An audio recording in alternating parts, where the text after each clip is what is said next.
नमस्कार दोस्तों, स्वागत है आप सभी का अपने YouTube channel knowledge with Vipin में। तो आज हम बात करने वाले हैं वर्णमाला, जो कि यूपी पुलिस कांस्टेबल 2024 के उद्देश्य से बहुत ही इम्पोर्टेंट टॉपिक है। यहाँ से 2 या 3 प्रश्न हर शिफ्ट में पूछे जाते हैं। तो भाषा की सबसे छोटी इकाई है तो वह है वर्ड। भाषा की सबसे छोटी इकाई वर्ड। वर्णमाला कहते हैं। वर्णमाला किसे कहते हैं? वर्ण के समूह को नहीं, वर्णों के संकलन को नहीं, वर्ण गणना को नहीं, वर्णों के व्यवस्थित समूह को वर्णमाला कहते हैं। वर्णों के व्यवस्थित समूह को वर्णमाला कहते हैं।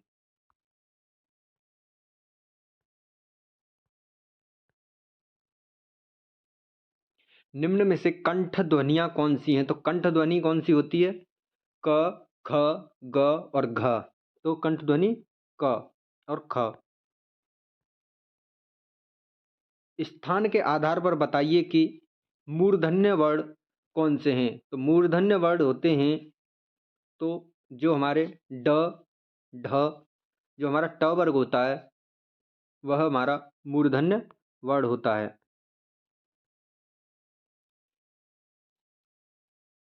क और ग। क और ग हमारे अल्पप्राण।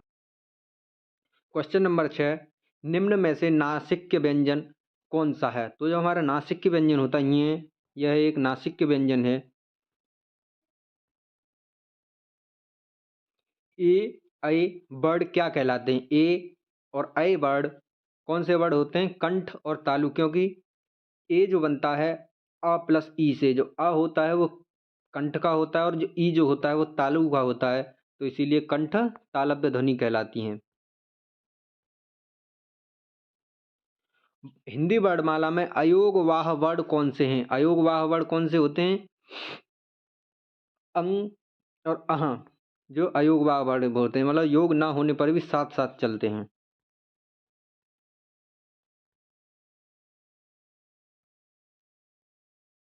निम्न में से बताइए कि किस शब्द में द्वित्व व्यंजन है? जो हमारा दिल्ली है उसमें द्वित्व व्यंजन है। इसमें स्वर रहित और स्वर सहित व्यंजन विकसित ध्वनियाँ क और ग, क्योंकि इनके नीचे नुक्ता नहीं लगा हुआ है, इनके नीचे नुक्ता लगता है। यह 5 ध्वनियाँ होती हैं। इनको हिंदी फारसी भाषा से लिया गया है। क, ख, ग और ज। ये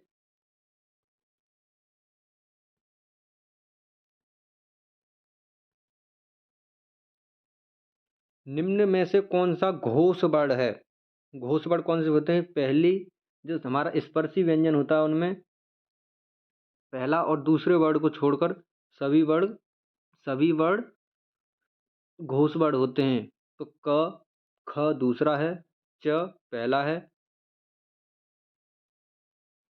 त, थ दूसरा है, जो म है, म कौन सा वर्ण है? 5वां वर्ण है, इसलिए म जो क्या है? घोष वर्ण है। कौन सा वर्ण अमानक वर्ण है? तो जो म होता है वह अमानक वर्ण होता है। क, ग, ज, फ ध्वनियाँ किसकी हैं? तो यह अरबी फारसी की ध्वनियाँ हैं। यह अरबी फारसी की ध्वनियाँ हैं जिनके नीचे नुक्ता लगता है। यहाँ पर नुक्ता नहीं लगा हुआ है, फ के नीचे लगा हुआ है। और ऐसा ही नुक्ता क, ग, ज के नीचे भी लगता है जब ये अरबी फारसी ध्वनियाँ बन जाती हैं। हिंदी में मूलतः वर्णों की संख्या कहलाई है। हिंदी में मूलतः वर्णों की संख्या कितनी कहलाई है? 52।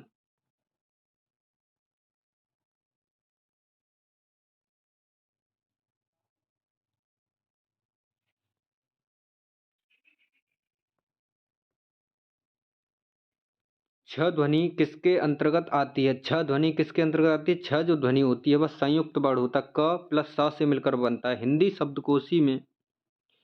शब्दकोश में छ का क्रम किस वर्ण के बाद आता है? तो छ होता है वह क के बाद आता है। जो हमारा वर्णमाला जो हमने पढ़ाई है उसमें आप देख सकते हो, हमने शब्दकोश की वर्णमाला भी पढ़ाई है, तो वहाँ आपको सब ये प्रश्न मिल जाएंगे।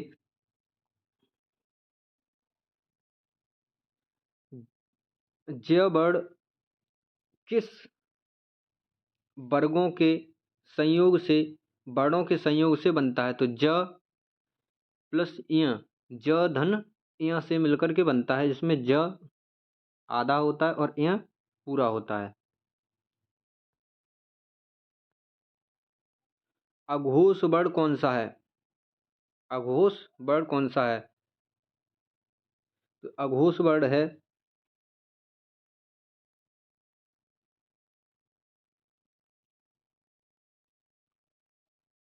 अघोष वर्ण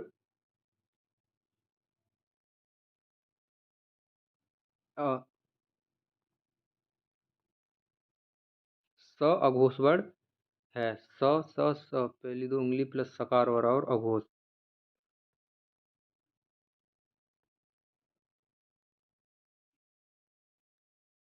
घ का उच्चारण स्थान है, घ का उच्चारण स्थान कंठ। इनमें संयुक्त व्यंजन कौन सा है? तो जो संयुक्त व्यंजन है ज, ज्य, ज्य संयुक्त व्यंजन है। निम्नलिखित में से कौन सा वर्ण उच्चारण की दृष्टि से दंत्य नहीं है? तक्ति, धन, दवा जो न है वो नासिक को ध्वनि है, ट मूर्धन्य है। निम्न शब्दों के अंत में अ आता है उसे क्या कहते हैं? अकारांत शब्द। छ वर्ण किसके योग से बनता है? क प्लस स, क जिसमें आधा, क आधा। हिंदी वर्णमाला में स्वरों की कुल संख्या कितनी है? तो स्वरों की संख्या कितनी? 11। निम्नलिखित में से कौन सा स्वर नहीं है? कौन सा स्वर नहीं है? तो जो ज्य है वो स्वर नहीं है। निम्नलिखित में से कौन ट वर्ग नहीं है? तो जो घ है वो ट वर्ग में नहीं आता है। हिंदी वर्णमाला में व्यंजनों की संख्या है, हिंदी वर्णमाला में व्यंजनों की संख्या है 33।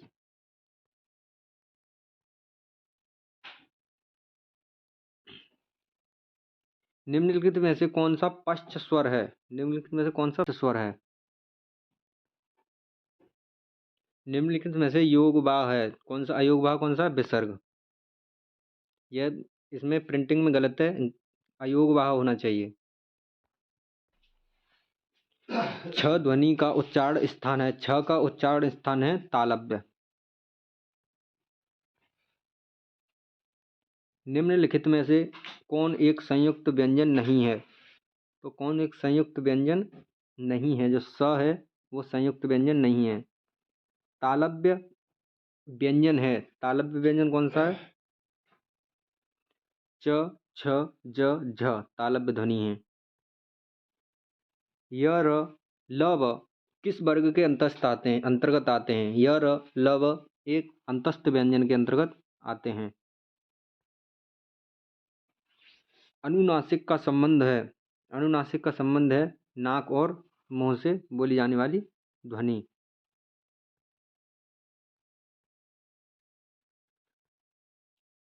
अनुनासिक व्यंजन कौन से होते हैं? अनुनासिक व्यंजन वर्ग के पंचमाक्षर को अनुनासिक व्यंजन कहते हैं। हिंदी वर्णमाला में स्वरों की संख्या है, हिंदी वर्णमाला में स्वरों की संख्या 11 है। कंठोष्ठ ध्वनि का उदाहरण है, ये एक कंठोष्ठ ध्वनि है। कंठ और ओष्ठ, ओ।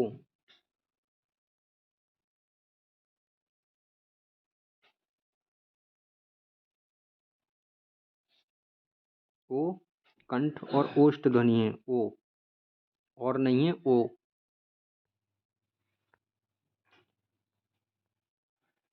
भाषा निर्माण की इकाइयों का सही क्रम है ध्वनि, शब्द, पद और वाक्य।